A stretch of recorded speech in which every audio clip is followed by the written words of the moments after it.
Hello दोस्तों, आज हम एक बहुत सेंसिटिव टॉपिक पे बात करने लगे हैं। दी ताज स्टोरी, एक अपकमिंग फिल्म जो अब कंट्रोवर्सी में है। अब लोग कहेंगे भाई तू भी कंट्रोवर्सी के पीछे पड़ गया व्यूज़ के लिए। लेकिन नहीं, मेरा मकसद व्यूज़ नहीं है। मेरा मकसद एक बात समझाना है, क्या ये मूवी सच दिखाती है या फिर एक झूठी कहानी बेच रही है। अगर आपने इस मूवी का ट्रेलर देखा है तो आपने देखा होगा कि कुछ क्लिप्स और पोस्टर पीएन ओक के तेजो महल्य थ्योरी से मिलते जुलते हैं। पीएन ओक ने पहली बार ये क्लेम 1989 में किया था कि ताजमहल असल में एक पुराना मंदिर था। लेकिन ये थ्योरी हर आर्कियोलॉजिकल और हिस्टोरिकल स्टडी ने डिबंक कर दी है, मतलब कि इस थ्योरी को गलत बताया है। अब प्रॉब्लम यह है, जब ऐसी एक फिल्म आम लोगों के सामने इस नैरेटिव को ड्रामेटाइज करके पेश करती है और लोगों के पास वक्त नहीं होता कि इस चीज़ को वेरीफाई कर सकें, तो लोग आसानी से कंफ्यूज और मिसलीड होते जाते हैं और जो मूवी में दिखाया जा रहा होता है उसे ही सच समझ लेते हैं। और जब मिस इन्फॉर्मेशन दिमाग में जम जाए तो इसका नुकसान सिर्फ नॉलेज का नहीं होता, सोसाइटी के हार्मनी का भी होता है। और आज की वीडियो में मैं यही क्लियर करना चाहता हूँ। अब इस मूवी के प्रोपेगेंडा को समझने के लिए ज़रूरी है कि हमें कुछ सवालों के जवाब पता हों। तो सबसे पहला सवाल है, ताजमहल किसने बनवाया था। देखिए, ताजमहल को मुगल एम्पायर शाहजहां ने बनवाया था अपनी बेगम मुमताज़ महल की याद में। और ये कोई मनगढ़ंत कहानी नहीं है, इसका एविडेंस 17वीं सेंचुरी के मुगल क्रॉनिकल्स में मिलता है, जैसे बादशाह नामा और कई सारे पर्शियन इंस्क्रिप्शन। इसके अलावा archaeological survey of India ASI और यूनेस्को दोनों इसको मुगल एरा स्ट्रक्चर मानते हैं। मतलब this is not a theory, it is a documented history. सोचने वाली बात यह है कि अगर ये स्ट्रक्चर किसी और ने बनवाया होता तो शाहजहां के खुद के रॉयल क्रॉनिकल्स में इसका जिक्र क्यों मिलता। और इतने सारे ऑफिशियल रिकॉर्ड, हिस्टोरियंस और कोर्ट एक साथ गलत कैसे हो सकते हैं। एक और प्रोपेगेंडा क्लेम ये भी है कि शाहजहां ने जो ज़मीन ताजमहल के लिए ली थी वो ज़बरदस्ती ली थी। लेकिन असल में हुआ क्या था, इसे समझते हैं। ये बात सच है कि जिस ज़मीन पर ताजमहल बना हुआ है वो ओरिजिनली कछवाहा राजपूत फैमिली के पास थी, जयपुर के राजा जय सिंह फर्स्ट के नाम पर। मुगल रिकॉर्ड्स के मुताबिक शाहजहां ने वो ज़मीन लीगली एक्वायर की थी और उसके बदले आगरा में 4 हवेलियां राजा जय सिंह को दी गई थी। मतलब ये एक बार्टर सिस्टम की तरह था। इस ट्रांजैक्शन का जिक्र पर्शियन रिकॉर्ड और बादशाहनामा में क्लियरली लिखा हुआ है। तो ये जमीन चुरा ली गई वाली कहानी एक मिथ है, फैक्ट नहीं। देखो, डिफरेंस सिंपल है, प्रोपेगेंडा इमोशन पर चलता है और हिस्ट्री एविडेंस और डॉक्यूमेंट पे।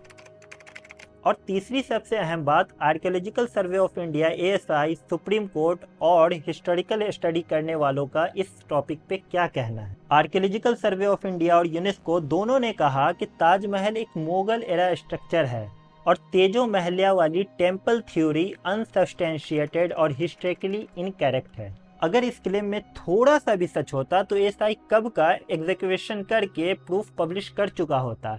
लेकिन आज तक इस बात का कोई क्रेडिबल एविडेंस नहीं मिला है।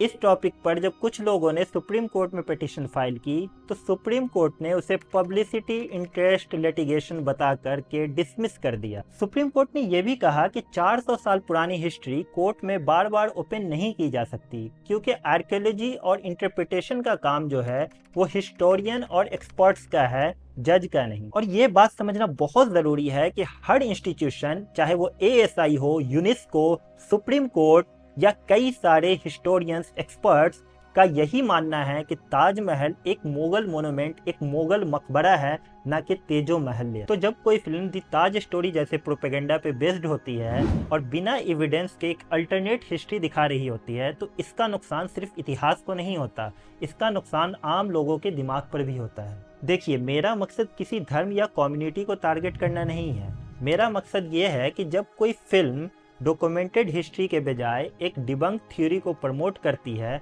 तो वो लोगों के दिमाग में कंफ्यूजन फैला देती है। और जब फिल्म का इन्फ्लुएंस हिस्ट्री से ज़्यादा हो जाता है तो सच हमेशा पीछे छूट जाता है। अब यहाँ ओक के थ्योरी का लॉजिक भी समझ लो। सिलेक्टिव कोट्स, मिसरीड इंस्क्रिप्शन और इमेजिनेशन, मतलब मनगढ़ंत कहानियाँ और कुछ नेम्स और डिज़ाइन पैटर्न को हिंदू आर्किटेक्चर से जोड़ दिया गया बिना साइंटिफिक या हिस्टोरिकल वैलिडेशन के। रियल हिस्टोरियंस डॉक्यूमेंट, इंस्क्रिप्शन और कंस्ट्रक्शन रिकॉर्ड देखते हैं और सब ये कहते हैं कि ताजमहल एक मुगल एरा का मकबरा था, मंदिर नहीं। देखो, ताजमहल सिर्फ एक मार्बल की बिल्डिंग नहीं है, ये एक एग्जाम्पल है कि एक मोनुमेंट के मीनिंग को कैसे प्रोपेगेंडा के जरिए बदला जा सकता है।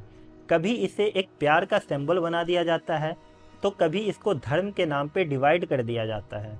लेकिन सच हमेशा एक ही होता है, उसे समझने की नीयत चाहिए। तो मेरा सिर्फ इतना कहना है, दी ताज स्टोरी देखो, देखने में कोई बुराई नहीं है, लेकिन ब्लाइंड फेथ के साथ नहीं, रिसर्च के साथ। फिल्म आर्ट होती है, लेकिन आर्ट जब हिस्ट्री का मास्क पहनता है तो रिस्पॉन्सिबिलिटी और ज़्यादा बढ़ जाती। मैं डिस्क्रिप्शन में कुछ ऑथेंटिक सोर्सेज डाल रहा हूँ, जैसे ASI रिपोर्ट, सुप्रीम कोर्ट के ऑर्डर और हिस्टोरिकल रेफरेंसेज।